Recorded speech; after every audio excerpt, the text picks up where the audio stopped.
In just 5 minutes, an innocent woman was handcuffed in the middle of the street, all because of a bag of drugs she had never seen before. But when the CIA director arrived, the shocking truth was uncovered. What really happened behind this unjust drama? Sarah Miller tightened her grip on the steering wheel, her eyes fixed on the road ahead as faint yellow lights from the few street lamps cast a dim glow along the sidewalk. It was nearly midnight, and the silent streets of Oakwood were only interrupted by the occasional passing car. She sighed, the weight of the long day finally catching up with her. The case files still piled up on her desk at the Social Services Center, but she could no longer force herself to keep working. Her eyes were heavy, and her mind still clung to the image of a boy she had met earlier that morning, a child standing on the edge of losing custody because his mother had lost her job and couldn't afford the rent. She had spent the entire afternoon searching for ways to help them, but no solutions had emerged, and that left her unsettled. Lost in thought, a red flash blinked in her rearview mirror. Sarah jumped, her heart pounding as she saw the police car with flashing lights pulling in right behind her. A wave of tension spread through her body, but she quickly forced herself to stay calm. She hadn't done anything wrong. She wasn't speeding, hadn't broken any traffic laws.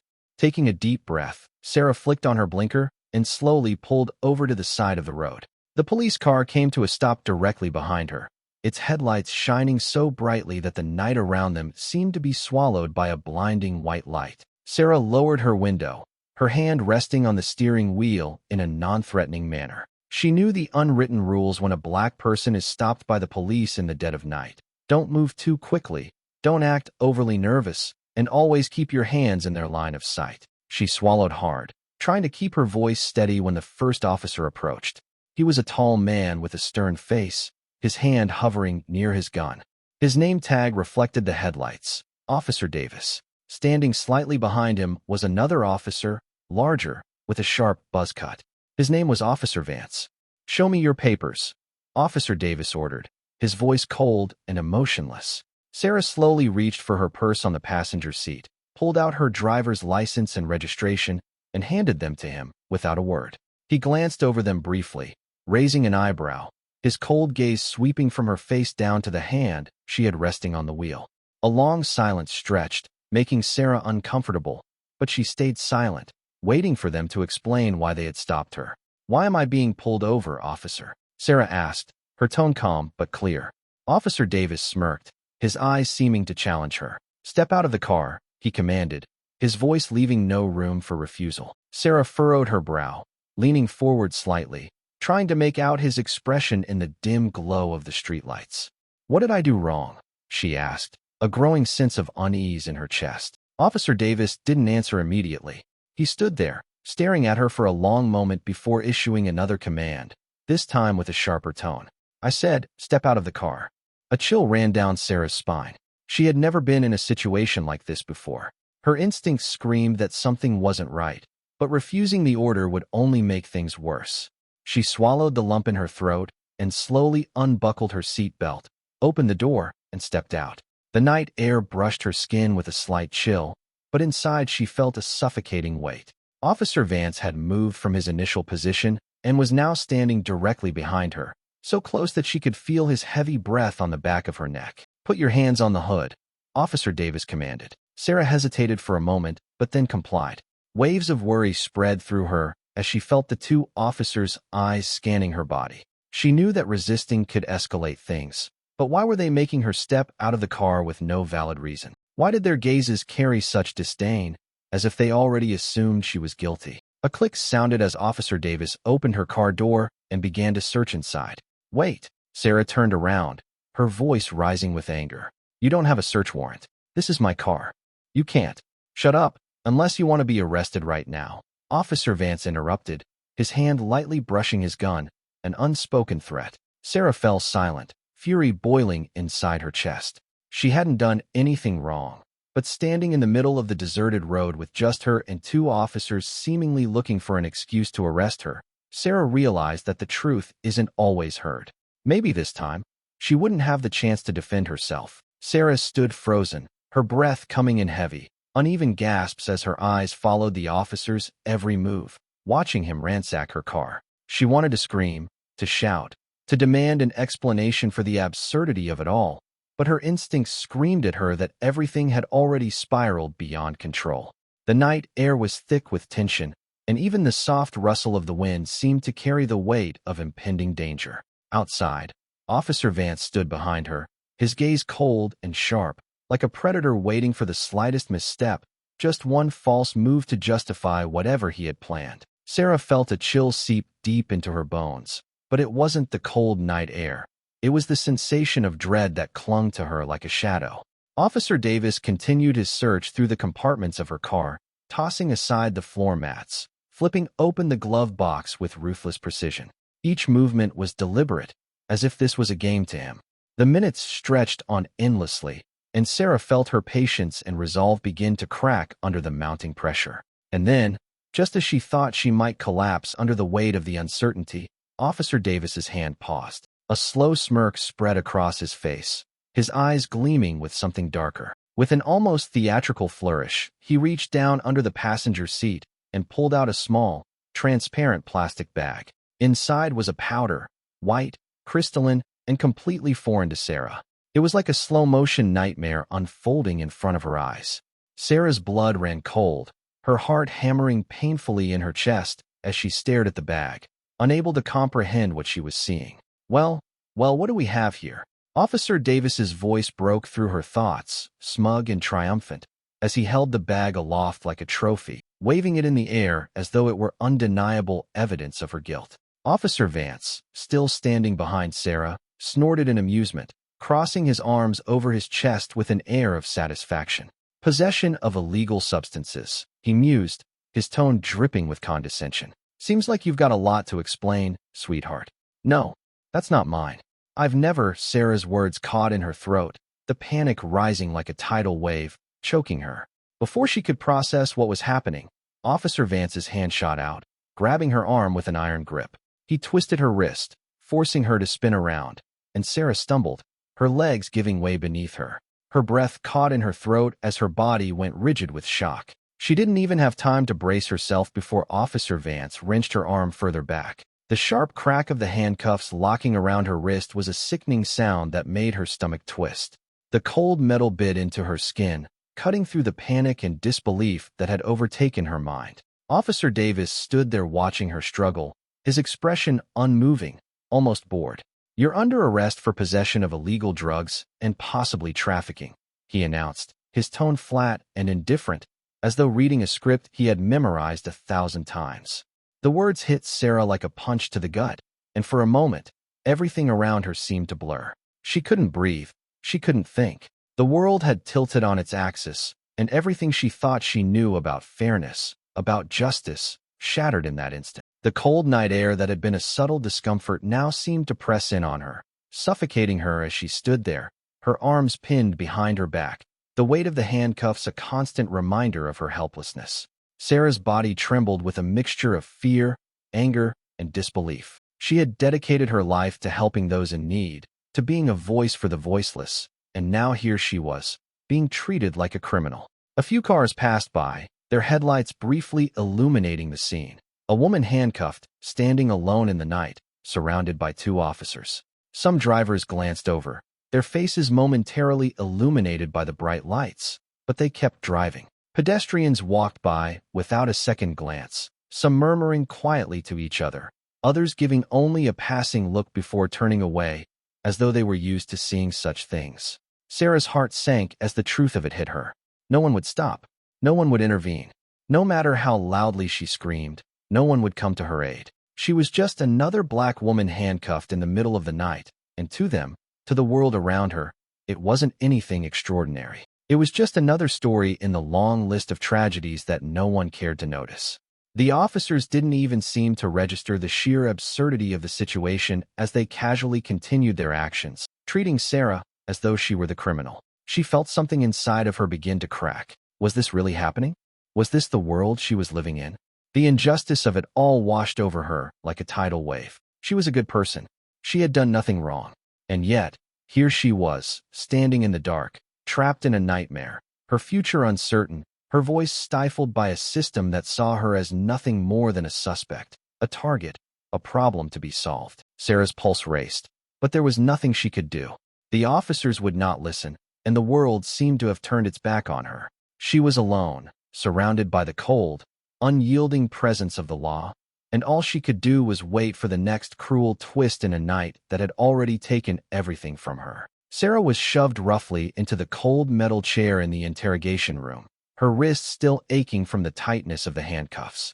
The harsh white light above her cast a bright, unforgiving glow on her face, stretching long shadows across the peeling, grimy walls. The small room felt suffocating. No windows, just a scratched metal table in the center and two chairs facing one another. She took a deep breath, trying to steady herself, but the anger inside her was burning hotter with every passing second. Since her arrest, she hadn't been given a single explanation about the charges against her. The door creaked open, and Officer Davis walked in, his steps slow and deliberate, carrying a thick file in his hand. Officer Vance followed, slamming the door behind him with a knowing smile. They didn't rush to question her. Instead, they simply stood there, sizing her up like hunters eyeing their prey. "Sarah Miller," Officer Davis said, flipping through the file with an air of arrogance, his voice smooth and calculated. "Social worker, 27 years old, no prior convictions. But it seems you've hidden things quite well." He placed the file down on the table, folding his arms in front of him, his gaze narrowing with disdain as it swept over her. Sarah clenched her fists tightly, her nails digging into her palms to keep herself calm. "I don't know what you're talking about," she said, her voice as steady as she could manage. "I don't deal drugs. I've never touched that stuff." Officer Davis chuckled darkly, pushing the small plastic bag containing the white powder toward her across the table. "So what's this then? Don't tell me it just appeared under your seat," he said, tilting his head, his eyes glinting with cruel amusement. "Admit it, Miller. You were caught red-handed. We have everything we need to convict you." Sarah shook her head forcefully. "I've already told you. I don't know where that came from. Someone must have planted it in my car." Officer Vance snorted, crossing his arms. "Someone, huh? Are you trying to say the cops set you up?" He leaned in, his face inches from hers, his voice dropping to a menacing whisper. "Listen, I've seen hundreds of people like you. Everyone's got a sob story. Everyone's a victim. But in the end, they all end up behind bars." Sarah bit her lip, the crushing weight of helplessness squeezing her chest. She knew she was innocent, but these people didn't care about the truth. They didn't need evidence or witness testimony. All they needed was a name to fill their report, a conviction to justify their power. Officer Davis stood up straight, his arms still folded. He clicked his tongue as though thinking. Then his tone suddenly shifted. "We can help you," he said, his voice lowering, almost soothing, "if you cooperate." Sarah narrowed her eyes, her heart racing. "Cooperate? What do you mean?" Officer Vance shrugged nonchalantly. "We need a name, a bigger fish. You must know someone, right?" He leaned in, lowering his voice like he was offering her a tempting deal. "Just give us a name, and we'll go easy on you." Sarah's eyes burned with contempt as she scoffed. "You want me to admit to something I didn't do and turn in someone I don't even know?" She shook her head. "I won't do it. I'm innocent." Officer Davis sighed heavily and then slammed his fist down on the table with a force that made Sarah jump. "You're driving yourself to prison, Miller." His voice was sharp, his face contorted with fury.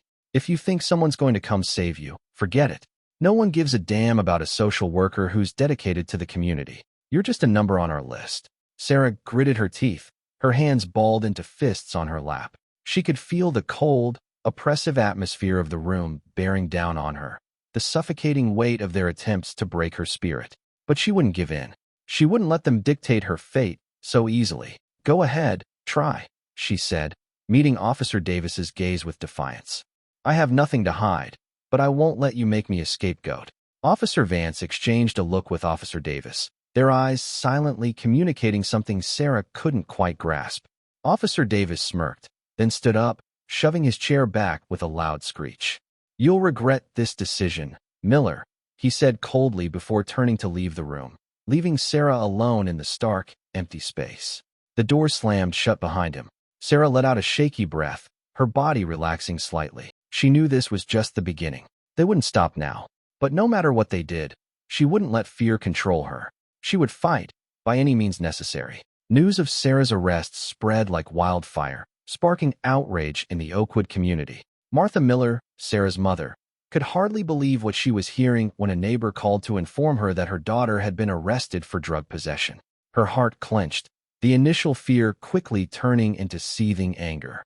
Martha wasn't one to confront people, but she knew her daughter. Sarah was a dedicated woman, always putting the needs of the community before her own. Unable to stand idly by, Martha immediately called Sofia Reyes, Sarah's close friend, so they could take action together. Sofia didn't hesitate for a second. She reached out to the families Sarah had helped over the years, urging them to stand up for justice. Within hours, dozens of people had gathered outside the Oakwood police station, holding large signs that read, "Free Sarah Miller," and "We know she's innocent." Their voices rang out in the night air, blending anger and desperation. Mothers hugged their children tightly, teenagers raised their fists high, and elderly people who had once been helped by Sarah quietly stood behind, their eyes full of indignation. These weren't troublemakers, but they couldn't ignore this injustice. Inside the police station, the officers began to feel the pressure mounting. A few stood behind the darkened windows, watching as the crowd grew larger and louder. One officer stepped out and ordered the crowd to disperse, but no one moved. The fury in their hearts had reached its boiling point. An elderly woman's voice rang out, "We will not leave until Sarah is released." Her words echoed through the air, further stoking the crowd's fury. But instead of listening, the police decided to take a harsher approach. A loudspeaker blared, warning that if they didn't clear the area in 5 minutes, security forces would be forced to intervene. Martha gripped her sign tightly, her eyes flashing with resolve. She had lost her husband early in life and had raised Sarah on her own, knowing exactly who her daughter was. She wouldn't let Sarah be buried under false accusations. As the police began advancing, some protesters backed away in fear, but others stood their ground, including Sofia, who had climbed up a step, shouting, "Sarah doesn't deserve to be treated like this. We will not stay silent." But before she could say another word, an officer grabbed her arm and yanked her down. Her scream echoed through the crowd, sparking a new wave of outrage. No one knew what would happen next, but one thing was certain. The Oakwood community would not let Sarah fight alone. They would not stop, no matter what the police did. Sarah's arrest quickly became the focal point of the media as the first images of the protest outside the Oakwood police station spread like wildfire across social media. Reporters from the Oakwood Tribune and local news stations flocked to the scene, capturing images of raised signs and the angry faces of the crowd. They began asking questions. Why would a dedicated social worker like Sarah Miller be accused of drug possession? Why was the community so willing to stand up for her, even at the risk of clashing with the police? These were questions that demanded clear answers.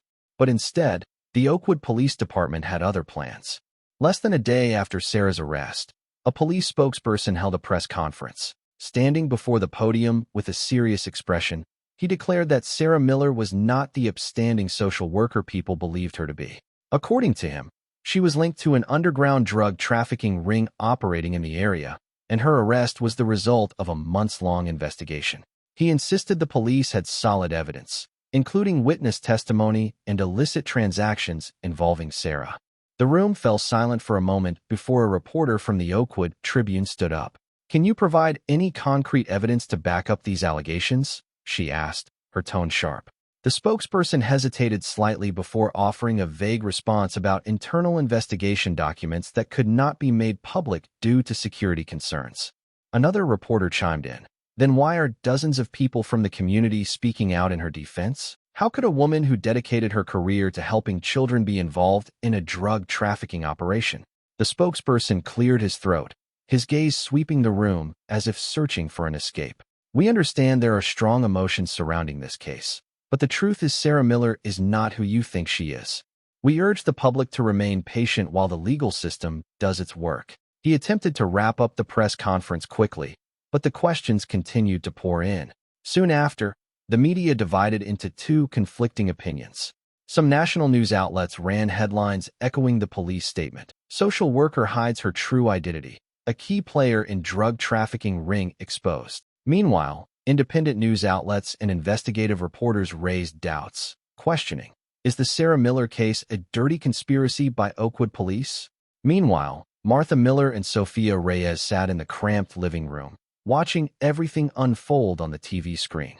Martha clenched her fists, her eyes burning with fury as she saw her daughter's name dragged through the mud on the news. Sophia slammed the remote down on the table, her voice seething with anger. We can't let them ruin Sarah's reputation like this. They both knew the fight for justice wasn't just happening in courtrooms or on the streets. It was also playing out in the press, where the truth could easily be twisted by those in power. And they had made a decision. They wouldn't let that happen. Director Evans sat in his expansive office at CIA headquarters, his gaze fixed on the computer screen as news ticked by along the bottom of the display. The name Sarah Miller appeared repeatedly in the headlines, accompanied by contradictory titles. One side read, "Drug Trafficker Arrested." The other, "Community Hero Framed." He furrowed his brow, old memories flooding back. Throughout his career, Director Evans had witnessed countless cases where justice was twisted by those in power, and he understood that sometimes the system wasn't about finding the truth, it was about finding someone to blame. The sound of the phone ringing cut through his thoughts. He picked it up, and the voice of an old friend, Agent Peterson, a former FBI agent, came through the line. "Jonathan, I need you to look into this case. That girl's been framed. I know you've stepped away from this sort of thing, but if anyone can uncover the truth, it's you." Director Evans paused, his fingers tapping lightly on the glossy wooden desk. He wasn't involved in field operations anymore, but his investigative instincts had never dulled. More than anything, he knew what it felt like to be pushed into a corner by a corrupt system. After the call, he spent several hours going over the documents related to Sarah's case. Her personal records revealed a woman whose dedication to the community was undeniable, with no signs of criminal involvement. Yet the accusations against her seemed suspiciously flimsy. The reports from the Oakwood police lacked specific details. The statements from the two officers who arrested her were inconsistent, and most bizarrely, the evidence found under her car seat had no forensic traces that could prove she had ever touched it. It was a setup so perfectly staged it was almost absurd. Director Evans picked up the phone again, this time dialing the Department of Justice. "I need an independent investigation into the Sarah Miller case," he said flatly, not beating around the bush. There was a brief silence on the other end before a hesitant voice responded. "Are you sure? This is just a small case in Oakwood." Director Evans interrupted. "There is no such thing as small when justice is being manipulated. I want this case reviewed immediately." He hung up the phone, his eyes cold with resolve. This battle might not be easy, but if there was one thing Director Evans would never do, it was stand idly by and watch an innocent person be crushed by a rotting system. And this time, he wasn't going to let that happen. The investigation into Sarah Miller's case had begun just 2 days after Director Evans made his request for the Department of Justice's involvement. A team of seasoned federal investigators was dispatched to Oakwood, armed with subpoenas and the mandate to review the case thoroughly, speak to witnesses, and interrogate the officers involved. The intense pressure from the media and the outrage of the community made it impossible for the Oakwood Police Department to continue evading the relentless questions. However, despite the mounting evidence and the scrutiny, Officer Davis and Officer Vance clung tightly to their initial statements, steadfastly insisting that Sarah had been arrested lawfully and that she was connected to a major drug trafficking ring operating in the area. Inside the interrogation room, Officer Davis sat resolutely in his chair, his arms crossed, his body language aggressive and defensive.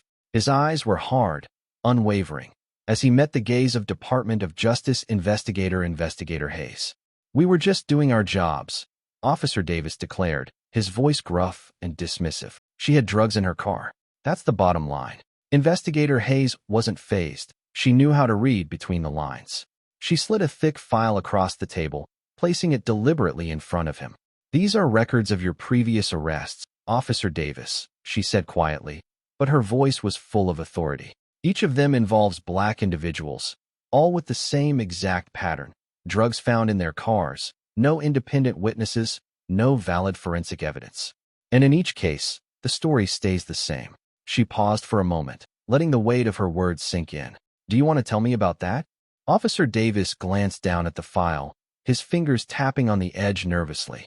For the briefest second, a flicker of discomfort passed across his face before he quickly masked it. He cleared his throat, leaning back in his chair as though to regain control of the conversation. "I'm just doing my job," he repeated, his voice a little shakier now. But Investigator Hayes wasn't letting him off the hook that easily. Officer Vance, sitting across from them, was a different story entirely. Where Officer Davis had remained confident, Officer Vance seemed to crumble under the pressure. His eyes darted around the room, and he fidgeted in his seat as if desperate to avoid the line of questioning. Investigator Hayes's voice cut through the silence, calm but piercing. "You told me Sarah was acting suspicious the night of her arrest, but I've got footage right here," she said, pulling up a clip from a traffic camera located near the scene. The video clearly showed Sarah following every instruction given to her by the officers. There was no erratic behavior, no signs of aggression or resistance, only a woman confused as to why she was being pulled out of her car without any clear explanation. Officer Vance's face turned pale as the footage played, his breath becoming shallow. He tried to avert his gaze, but it was no use. "I don't remember exactly," he stammered, his voice cracking as he struggled to find his words. I think she was acting a little suspicious." Investigator Hayes leaned forward, her eyes locked onto his with an intensity that could shatter steel. "Suspicious in what way, Officer Vance? What exactly was suspicious about her asking why she was being stopped? And how?" Just a few minutes later, was there a bag of drugs found under her seat with no fingerprints or forensic evidence linking her to it? Her voice lowered, becoming more deliberate, more dangerous. "Are you sure you want to stand by that story, Officer Vance?" The room seemed to close in on Officer Vance. Sweat beaded on his forehead, his fingers twitching as he clutched the edge of the table. His mind raced for a way out, but every lie he told was a tightening noose around his neck. "I don't know," he muttered, his voice barely above a whisper. "I don't remember." Investigator Hayes gave a small, humorless smile as she closed the file in front of her, her voice laced with disbelief. "You don't remember? How convenient." Across the table, Officer Davis shot Officer Vance a sharp look, his eyes narrowing as if warning him to stay silent. But it was too late. The cracks in their stories were starting to widen, and no matter how hard they tried to hold it together, the truth was slipping through the gaps.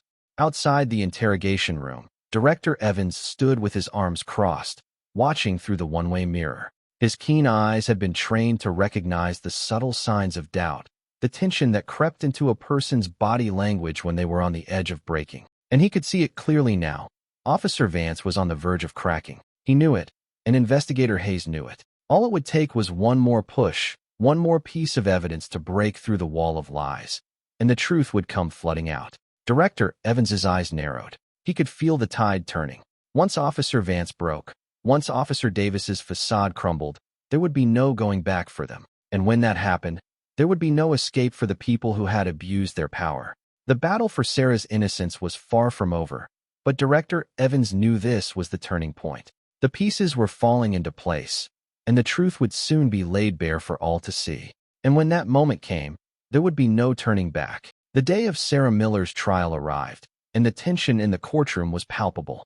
The seats behind were packed with people, ranging from reporters eager for a story to the residents of Oakwood who had come to show their support for Sarah.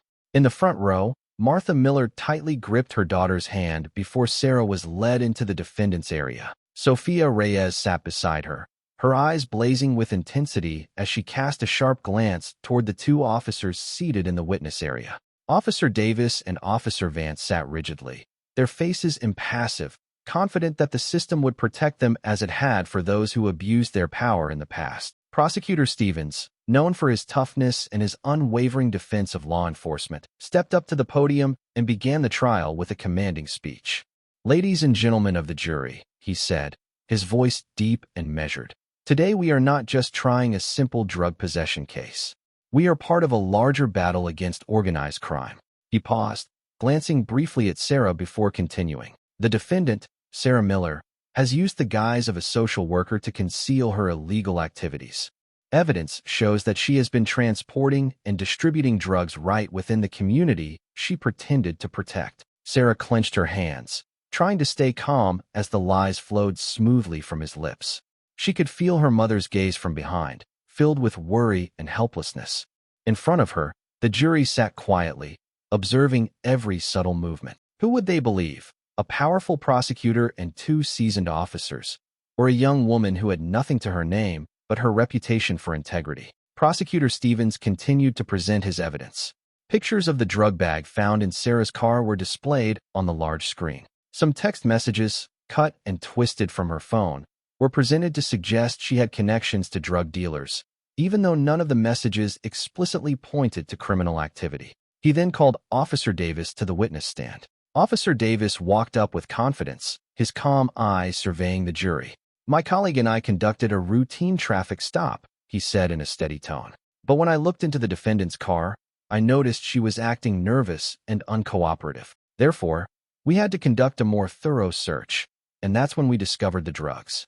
The prosecutor nodded approvingly, as if he had just heard irrefutable testimony. "So you're saying that the defendant's actions immediately raised suspicions?" he pressed. Officer Davis smiled slightly. "With years of experience as an officer, I can tell when someone's hiding something." Sarah felt every nerve in her body tense with rage. He was lying, right in front of everyone. She knew she couldn't lose control in that moment, but the fury was bubbling up inside her, threatening to explode. On the other side, Sarah's defense attorney, Attorney Ramirez, silently observed everything, his sharp eyes missing no detail. He knew this would be an uneven battle, but he also knew something more important. The truth had a power of its own, and he just needed to find the crack in the facade to tear down the web of lies. As Officer Davis stepped down from the witness stand, he exchanged a look with Officer Vance, a subtle nod that conveyed an unspoken understanding. They believed they had control of the situation, but what they didn't realize was that this time, they had underestimated the power of justice and the determination of those who were committed to uncovering the truth. The atmosphere in the courtroom was suffocating, a palpable tension hanging over the entire space as Officer Vance took his place on the witness stand. His every movement was deliberate, almost robotic, as he sat with his hands placed firmly on his knees.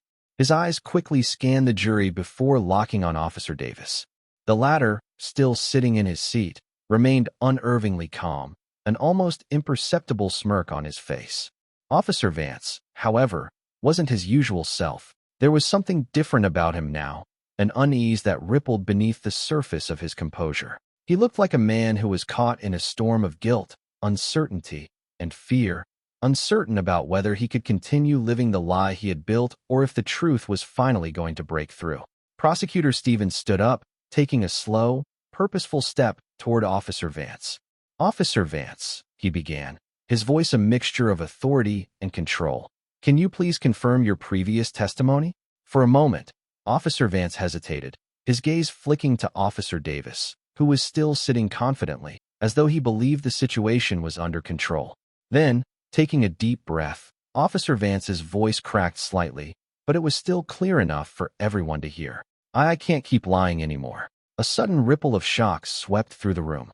The courtroom fell into stunned silence. The bated breath of the spectators and jurors thickened the air.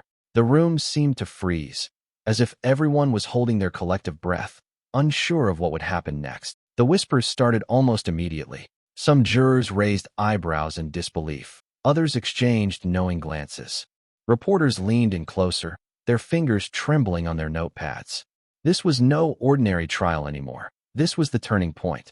Officer Davis's gaze immediately turned cold, and his body stiffened. His expression twisted into something darker, more threatening. "What the hell are you doing?" he muttered harshly. But Officer Vance didn't flinch. He didn't look away. His decision had already been made. "I lied," Officer Vance continued, his voice now steadier but laced with the weight of the confession he was making. "That bag of drugs wasn't Sarah Miller's. I saw Officer Davis place it under the seat of her car before we searched it. We planted it there. We staged the entire thing to make it look like she was guilty." The room seemed to hold its breath as the words echoed off the walls. Silence. The courtroom was suspended in time for a brief moment before chaos broke out. A wave of shock and disbelief spread like wildfire through the audience. Gasps filled the air. Some jurors were stunned into stillness, while others exchanged nervous glances. The reporters' pens moved furiously, and cameras flashed relentlessly, capturing every second of this monumental moment. Martha Miller gasped, her hand flying to her mouth as tears welled up in her eyes.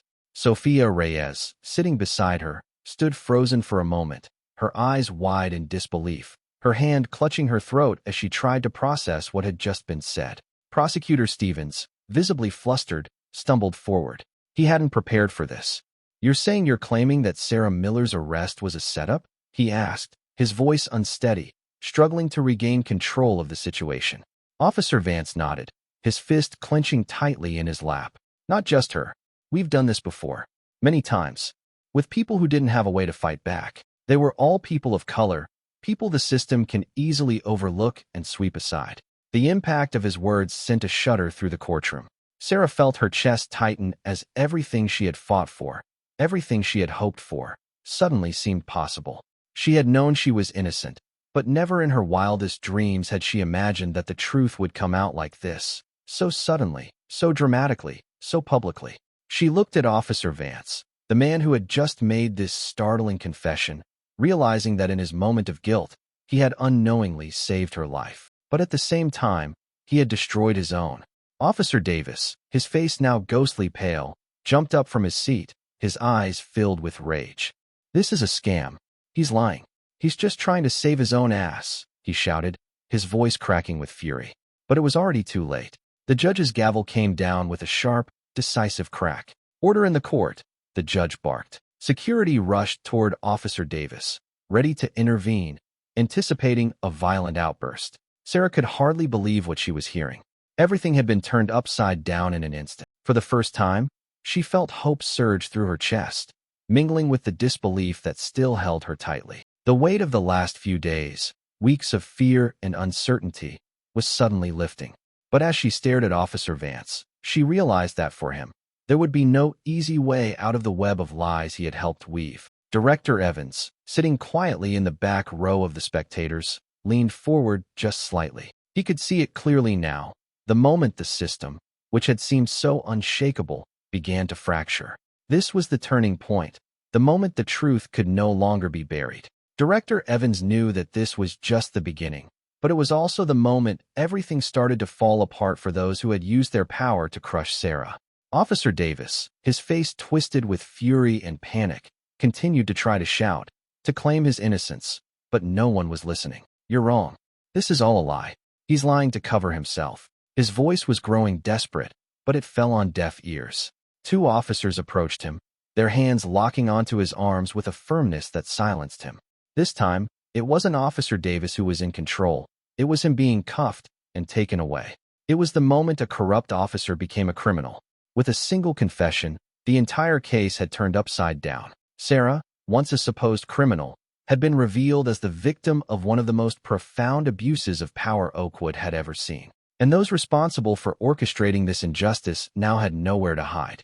The courtroom erupted into a flurry of activity, but amid the chaos, Sarah allowed herself a moment to breathe. She had been vindicated. The truth had come to light in a way she could never have predicted. And now, the people who had tried to destroy her would finally face the consequences of their actions. It wasn't over, but it was a victory, one she had fought for, and one she would never forget. The moment Officer Vance's confession hung in the air like a thunderclap, every eye in the courtroom turned to Officer Davis. For a fleeting second, he tried to maintain his steely composure, but his eyes darted, twitching with barely contained anxiety. Officer Vance's words didn't just pierce through the facade Officer Davis had carefully constructed for years. They shattered the very system that had shielded him, a system he thought was invulnerable. The truth was now out in the open, and there was no escaping the inevitable consequences. A police officer standing next to the jury quickly caught the judge's signal.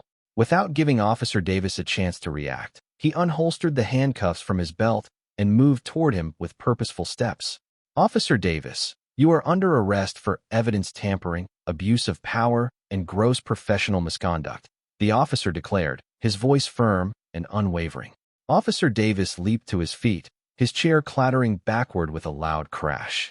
"You can't do this to me," he yelled, his eyes wild with panic, his voice laced with the desperation of a cornered animal. "I'm a cop. I've protected this town for years. We all know people like that woman," he snarled, pointing at Sarah, his voice cracking with hysteria. "She deserves to be punished." But no one paid him any mind.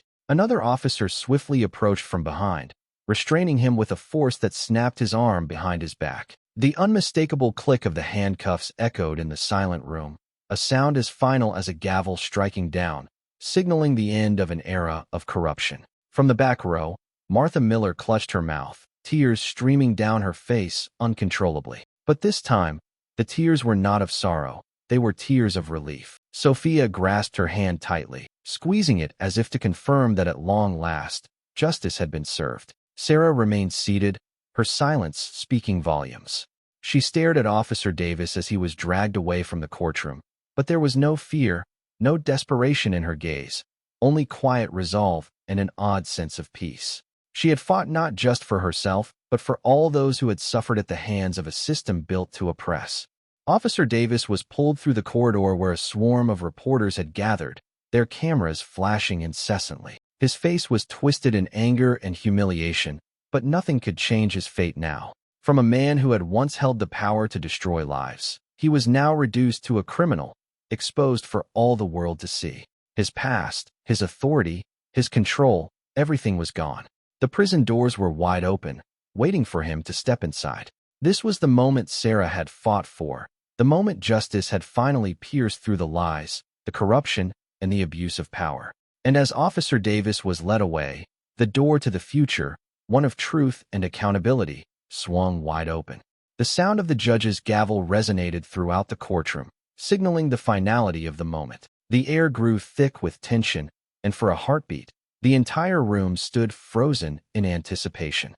All eyes shifted toward the judge as she looked directly at Sarah Miller, her gaze intense and unyielding. She then turned her eyes to the jury, taking a long, deliberate breath before speaking, her voice echoing with authority. Based on the evidence provided, the confession of the witness, and the severe violations in the arrest procedure, the court finds the defendant, Sarah Miller, not guilty. All charges against her are hereby dismissed.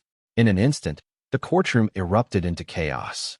A chorus of gasps and sobs filled the air. Some people jumped to their feet, hands raised in exultation, while others cried openly, the weight of the long-awaited victory finally hitting them. Outside the courthouse, a tidal wave of cheers surged as the news spread like wildfire. Sarah's heart raced as she felt the heavy burden that had been weighing on her chest for so long finally begin to lift. She exhaled deeply, as though releasing a breath she had been holding for an eternity. As the courtroom filled with the overwhelming sounds of joy and disbelief, Sarah turned to look at her mother. Martha Miller, her eyes brimming with tears, was already rushing toward her, arms wide open. Without a word, Sarah was pulled into her mother's embrace, a fierce, tender grip that seemed to shield her from everything that had come before. Martha sobbed into her daughter's shoulder, her voice thick with emotion. "I knew you didn't do anything wrong. I knew it, Sarah," she whispered, repeating the words like a prayer as her tears soaked Sarah's hair. Sarah could feel the tremors in her mother's body, the exhaustion and relief of finally seeing justice prevail. Sophia Reyes, who had been standing behind them, rushed forward as well, wrapping her arms around both Sarah and Martha. Her voice cracked with joy and relief as she cried out, "We did it! You did it, Sarah!" Sarah let out a small, relieved laugh, her chest tight with emotion. Tears began to well up in her eyes as the full weight of the moment began to sink in. She had fought so hard for this moment, for freedom, for truth, and now it was finally hers. The nightmare had ended, or so she hoped. Outside, the air was alive with celebration. The crowd that had gathered just hours before, filled with doubt and uncertainty, now swelled with pride and victory. People embraced, tears of joy streaming down their faces as they shouted Sarah's name, lifting banners high that proclaimed justice for Sarah Miller. The rhythmic sound of applause echoed through the streets, the voices of Oakwood coming together as one to celebrate the truth. Sarah's heart swelled with gratitude as she realized how many had supported her throughout this long and painful ordeal. But amid the celebration, Sarah felt a bittersweet twinge in her heart. She had won, yes, but her mind could not shake the thought of all the others who had been left behind. She knew that she was just one in a long line of people who had suffered at the hands of a system that failed them. There were so many others like her, people who had been crushed, silenced, or ignored. She was free, but there were countless others still trapped, still fighting for their voices to be heard. The battle against injustice was not over. It had only just begun. Sarah lifted her face to the sky, letting the sunlight warm her skin as she breathed in deep. The world seemed to pause, the air filled with the smell of freedom and fresh beginnings. But beneath the weight of this hard-won victory, she felt the stirring of determination. She had fought for herself, yes, but now she realized her fight was far from finished. The truth had been uncovered for her, but there were many more truths that needed to be revealed, many more battles that needed to be fought. And this time, she would not fight alone. She glanced around at the people who surrounded her: Martha, Sophia, the friends, family, and strangers who had stood by her side. They had helped her reclaim her freedom, and together they would continue to fight for those who could not fight for themselves. Sarah felt an overwhelming sense of resolve fill her heart. She had won this battle, but she would not rest until justice was done for all those who had been wronged. With one final deep breath, Sarah stepped forward, her shoulders squared and her head held high. The road ahead would be long, but she was ready for it. The fight for justice, for equality, for truth, these battles would not end with her victory today.